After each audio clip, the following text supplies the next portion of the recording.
have to study a text seriously to get its point. Like Steven Pinker just put out a book, or at least an article, or like he gives speeches about it or something, where he talks about bad writing, and one of the species of bad writing is this basically like obscurantism, like not saying what you mean right away, and implying that like you don't yourself exactly know what you mean, right? Like your confusions are hidden by the difficulty of your text. But at least for Nietzsche, I think he avoids that. Like, it certainly feels when you're reading Nietzsche that it is. Okay. Sorry, like we said, sometimes just whatever it is that Leon the Globetrot is doing distracts us from the Nietzsche.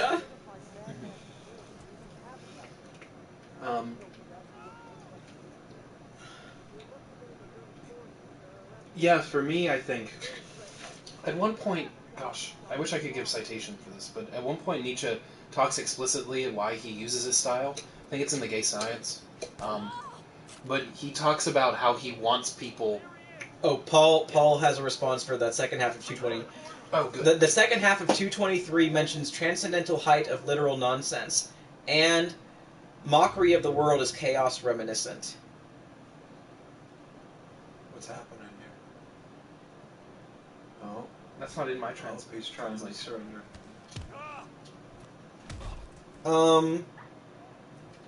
Perhaps it's... For the transcendental heights of the highest nonsense and Aristophanean derision of the world. And so this is kind of chaotic. Like, nonsense is by its nature chaotic.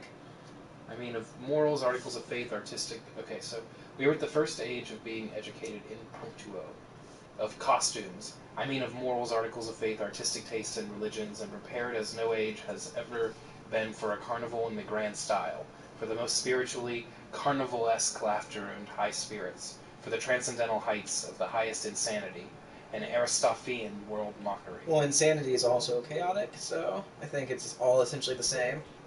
Okay. So what the heck does he mean now? No. What the?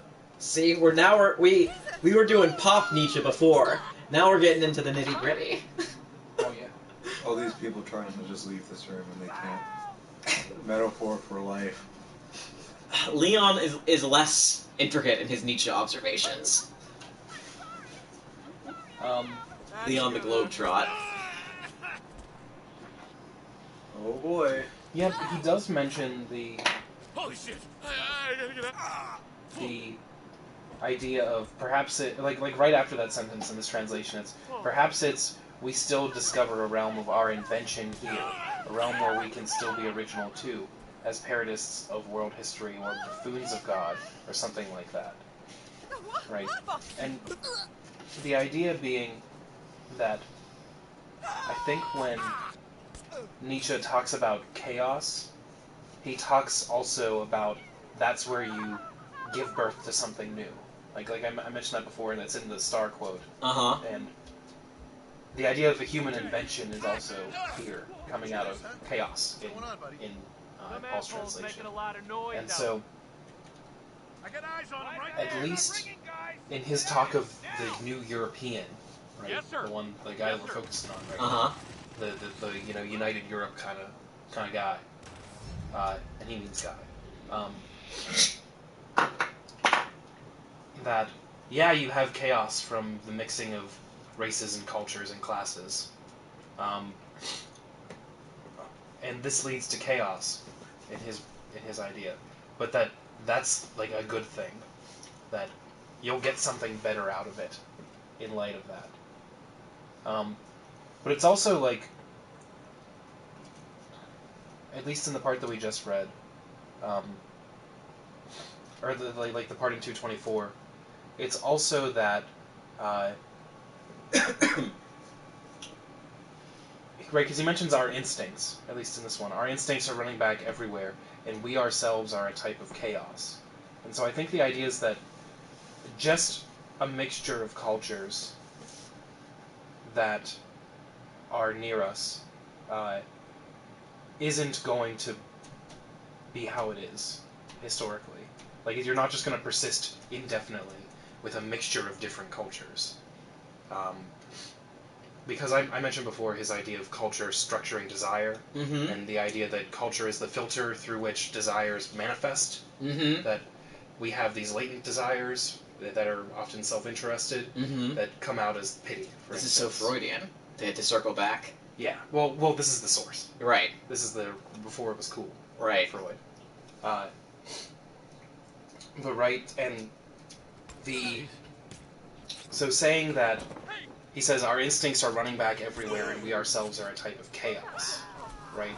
And then later he says, because of the half-barbarism in our bodies and desires, we have secret entrances everywhere, like no noble age has ever had, and above all, access to labyrinths of unfinished cultures, and every half-barbarism that has ever existed on Earth. And so, I think the ideas might be that, I don't know. It's messed up. like, we're gonna get, you were very lucky there. No! But I think the idea that he might be pushing here is that there's going to be something new. Because just a mixture of cultures existing isn't going to give us the structuring of desire that we need. So just psychologically, there's going to need to be something new. And that's what's going to come along. And he might have been right about that, who knows. Huh. What the fuck is this historical sense? Who knows? Okay. Next paragraph of aphorism 224. We're going to be on this one for a while, folks. It's not even a paragraph. It's like the continuation of the thing. Or are yours broken into paragraphs? Mine are broken Mine's into not. paragraphs. Mine's just a solid block of text. Paul adds, barbarism might really represent thoughts and actions deviant to the norm.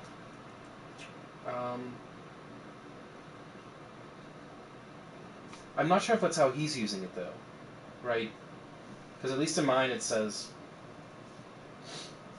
we Europeans claim as our distinguishing characteristic, this historical sense that we Europeans claim as our distinguishing characteristic comes to us as a result of that entrancing and crazy half-barbarism into which Europe has been plunged through the democratic mixing of classes and races. But I'm not sure, if it's deviation from the norm, I'm not sure what the original norm would be that it's deviating from. Because the idea of the mixing of classes and races is that there are mixing of different norms. Like a culture embodied in a class or a race gives us different norms. But and it's the norms themselves that are mixing. Is that a little brutal? Alright. We're going on to the next part of the aphorism. Was that brutal? Through our semi-barbarism in body and desires, we have secret access in all directions, as no noble age ever did. Above all, access to the labyrinths of unfinished cultures and to every semi-barbarism that ever existed on Earth. And insofar as the most considerable part of human culture so far was semi-barbarism, historical sense almost means the sense and instinct for everything, the taste and tongue for everything, which immediately proves it to be an ignoble sense. We enjoy Homer again, for example. Perhaps it is our most fortunate advantage that we know how to relish Homer, whom the men of a noble culture, say, the French of the 17th century, like Saint Evremond, who reproached him for his esprit vaste, which translates to vast or comprehensive spirit, and even their afterglow, Voltaire, cannot and could not assimilate so easily, whom to enjoy they scarcely permitted themselves. The very definite yes and no of their palate, their easy nausea, their hesitant reserve toward everything foreign, their horror of the poor taste even of a lively curiosity, and altogether the reluctance of every noble and self-sufficient culture to own a new desire, a dissatisfaction with what is one's own, an admiration for what is foreign, all this inclines and disposes them unfavorably, even against the best things in the world which are not theirs or could not become their prey. No sense is more incomprehensible for such people than the historical sense and its submissive, plebeian curiosity. Okay. I'm becoming more sympathetic to Paul's reading of barbarism here. So talking about barbarism. Yes. As a deviation from the norm, that seems to fit with these uses. more, right? And since the most considerable part of human culture to date has just been half barbarism, the historical sense practically amounts to a sense, an instinct for everything, a taste and a tongue for everything, by which it immediately shows itself to be an ignoble sense. And so, right, this part seems a little bit easier, but the idea is that if you, and the half barbarism in our own bodies, I think, also works. But look, because we have this mingling of culture, and because we have this half barbarism, this mingling of different peoples, and we don't,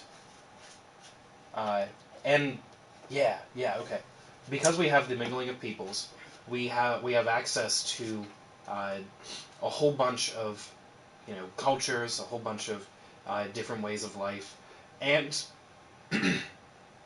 not only that, but deviations from those ways of life are also accessible to us too. Like we can think about what it would be like to not do what a certain thing wants us to do. And he thinks that one, psychologically, we are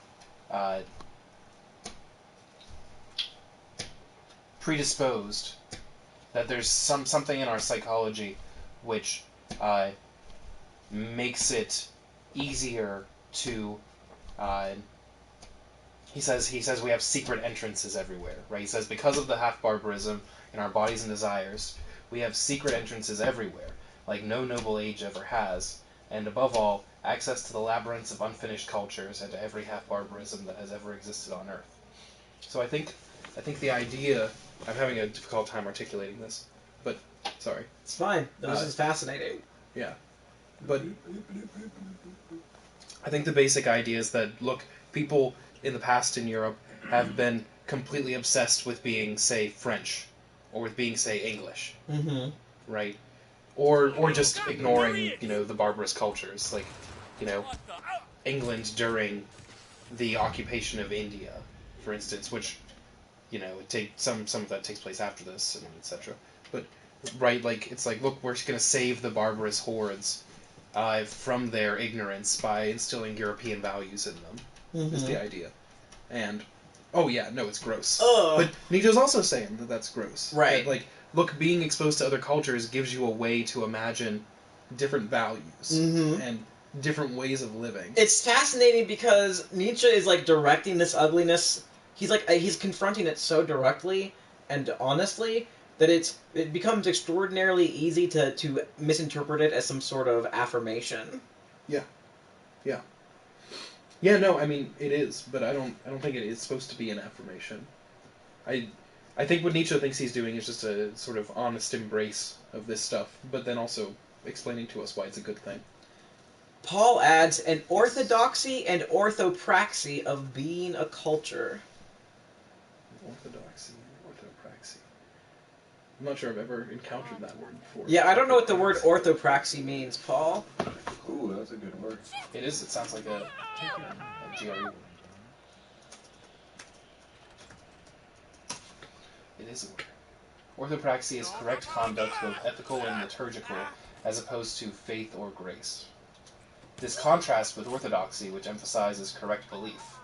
So yeah, it's like praxis. Right? It's like orthodoxy, which is correct belief, orthopraxy, which is correct action. Right. So what's Paul's comment again? An orthodoxy and orthopraxy of being a culture. Okay. Which is fascinating, because that's weirdly something that we've been talking a lot about, like, in our house, Paul. What is an orthodoxy and orthopraxy of a culture that inherently solves the flaws of classical liberalism, that isn't fascism? Yeah. And, But because it seems that there would have to be a deep orthopraxy of culture involved in that. Yeah. And Nietzsche says, Nietzsche's advice is, at least in this section, hey, look at what other cultures do. And you might learn something. Which is interesting because Nietzsche's